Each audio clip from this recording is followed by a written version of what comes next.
नगरोटा से शिमला आ रही हिमाचल पथ परिवहन निगम की बस हीरानगर में दुर्घटनाग्रस्त हो गई। बस दुर्घटना में 23 लोग घायल हुए हैं। सभी घायलों को इलाज के लिए इंदिरा गांधी मेडिकल कॉलेज लाया गया है। कैबिनेट मंत्री सुरेश भारद्वाज ने भी आईजीएमसी अस्पताल पहुंचकर घायलों का हाल जाना। उन्होंने कहा कि अस्पताल प्रशासन की ओर से घायलों को हर सुविधा मुहैया करवाई जा रही है।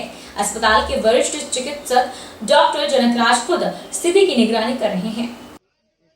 पेशेंट्स जो है वो आ रहे हैं, 14 पेशेंट्स पहुंच चुके हैं यहाँ पर जो इंजर्ड हैं उनका इलाज जो है कर रहे हैं। सारा मेडिकल जो एडमिनिस्ट्रेशन है मैंने जो एमएस है डॉक्टर जनकराज वो स्वयं जो है सुपरवाइज कर रहे हैं सारे ऑपरेशन को और सबकी जो है देखभाल करने की कोशिश जो है वो की जा रही है।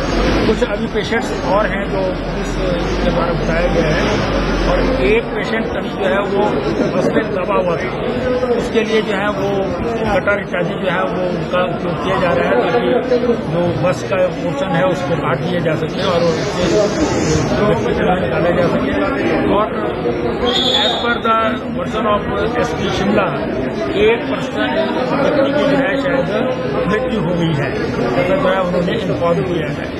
और कितने अभी इंजर्ड हैं वो अभी आ रहे हैं बारी बारी से, लेकिन सरकार की ओर से जो है वो हॉस्पिटल एडमिनिस्ट्रेशन को जो है वो आदेश जो है वो माननीय मुख्यमंत्री जी के हैं कि जो भी इंजर्ड आए उनकी तुरंत जो है वो देखभाल की जाए। और ह्यूमन वेलफेयर एजुकेशनल सोसाइटी द्वारा संचालित Sarvepalli Radhakrishnan institute for teacher education Balna Nogli में वार्षिक समारोह आयोजित किया। समारोह के प्रथम सत्र के मुख्य अतिथि डीएसपी रामपुर रहे, जबकि द्वितीय सत्र में मुख्य अतिथि एसडीएम रामपुर रहे। सोसाइटी के अध्यक्ष ने कहा कि ऐसे आयोजनों से जहां प्रशिक्षु अध्यापकों को अपनी प्रतिभा को आगे लाने का मौका मिलता है, वहीं हमारी संस्कृति को भी संरक्षित करने के लिए प्रेरणा मिलती है। ह्यूमन वेलफेयर एजुकेशनल सोसाइटी जो है ये पिछले 20 सालों से शिक्षा के क्षेत्र में कार्य कर रही है।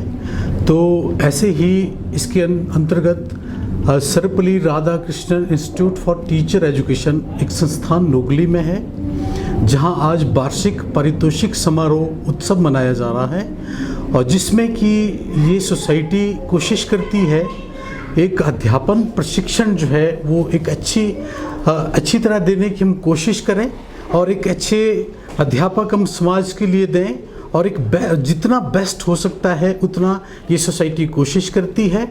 और संभावनाओं को तराशने के लिए पूरे टेन्योर में, पूरे सेशन में 2 ईयर के पीरियड में संस्था जो है बच्चों के लिए विभिन्न प्रकार के प्रोग्राम्स रखती है और जिससे कि उनका चहुमुखी विकास हो। हमीरपुर संसदीय क्षेत्र कांग्रेस के वरिष्ठ प्रवक्ता संदीप सांख्यान ने एम्स बिलासपुर में की जा रही भर्तियों पर सवाल उठाए हैं।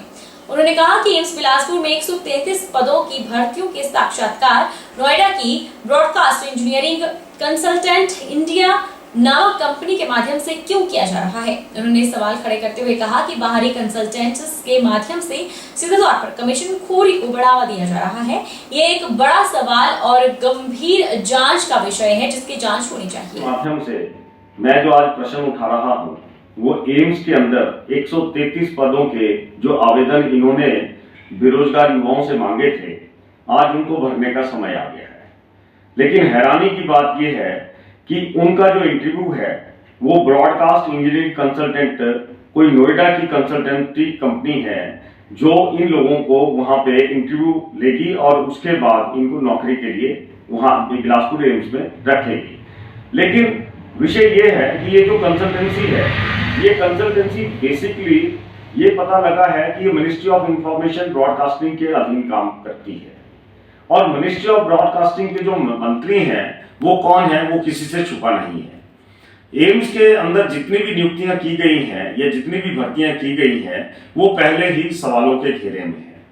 यहाँ पे जितने सिक्योरिटी गार्ड रखे गए हैं उनके लिए SIS करके कोई कंपनी है जिसके जो अधिकारी हैं वो दिल्ली में बैठते हैं, उनका कोई बड़ा कार्यालय बद्दी में भी है और बिलासपुर के दसलेड़ा में एक ट्रेनिंग सेंटर है और वहां पे ट्रेनिंग सेंटर में उन्हीं को प्रशिक्षित किया जाता है जो भाजपा के नेताओं से चिट लेके आते हैं। उनको वहां पे प्रशिक्षित करने के बाद एम्स के अंदर उनको सिक्योरिटी गार्ड की नौकरी पे रखा जाता है। तो मेरा अभी जो भर्तियां हो रही हैं उनको लेके और एम्स के अंदर जो सिक्योरिटी गार्ड है उनकी भर्ती को लेके और जो 133 पद भरे जा रहे हैं अब यहाँ से लड़का जो बेरोजगार युवा है यहाँ से जाएगा और नोएडा के अंदर साक्षात्कार देके आएगा तो उसका करीब 5 से 6 हजार रुपए का खर्चा होगा। महंगाई का जमाना है, 900 से 1000 रुपया उसने आवेदन जब भरा था तो उसने जमा करवाया था। आज ये जो अब उसको इस बात की कोई गारंटी नहीं है कि उसको ही नौकरी मिलेगी। नौकरी ये तय है कि जो कंसल्टेंसी यहाँ पे नौकरी देगी एम्स के अंदर वो पक्का भाजपा के नेताओं के इशारे पे देगी। सोलन पुलिस चौकी के पास एक तेज रफ्तार टेम्पो ने सेंट ल्यूकस स्कूल को जाते हुए 9 वर्षीय छात्रा को टक्कर मार दी, जिसकी वजह से छात्रा गंभीर रूप से घायल हुई है। पुलिस ने मामला दर्ज कर लिया है और आगामी कार्रवाई जारी है। सोलन पुलिस चौकी के पास एक तेज रफ्तार टेम्पो ने सेंट ल्यूकस स्कूल को जाती हुई 9 वर्षीय छात्रा को टक्कर मार दी।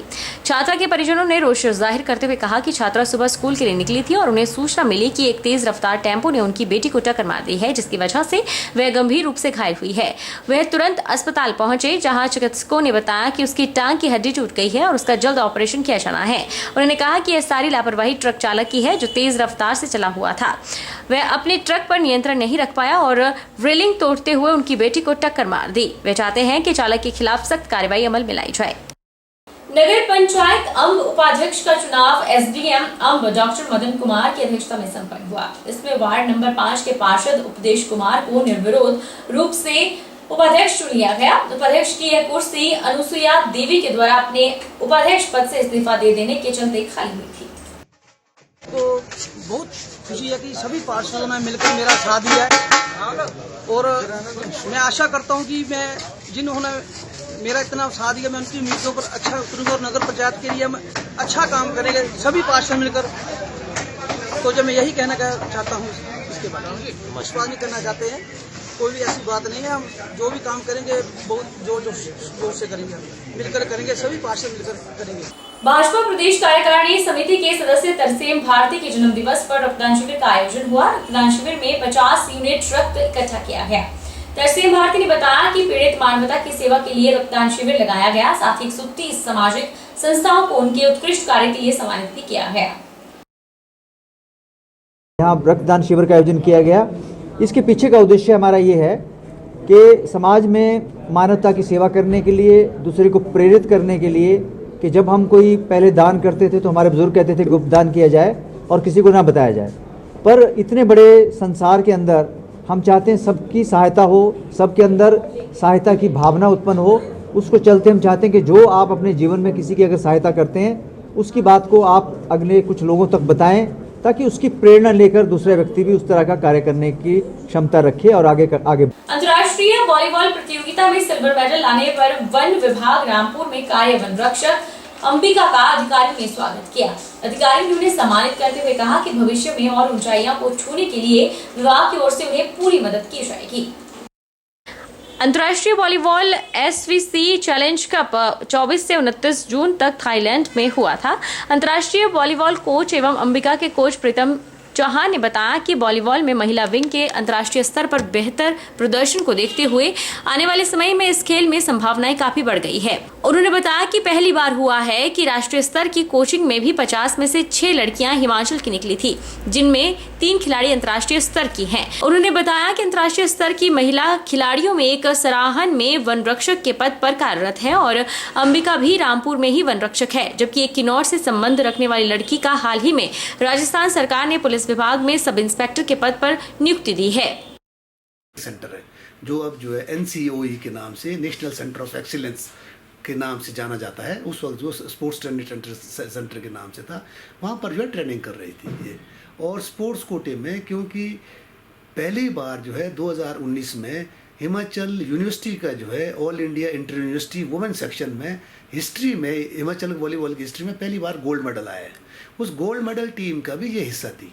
उस गोल्ड मेडल आने की बदौलत जो है जो हमारे स्टेट में जो है स्टेट गवर्नमेंट की बहुत सालों से पॉलिसी है कि 3% कोटा जिसको कहा जाता है जनरली कि जितनी भी वैकेंसियाँ होगी उसमें 3% जो है स्पोर्ट्स पर्सन आएंगे मेरिट बेस पे।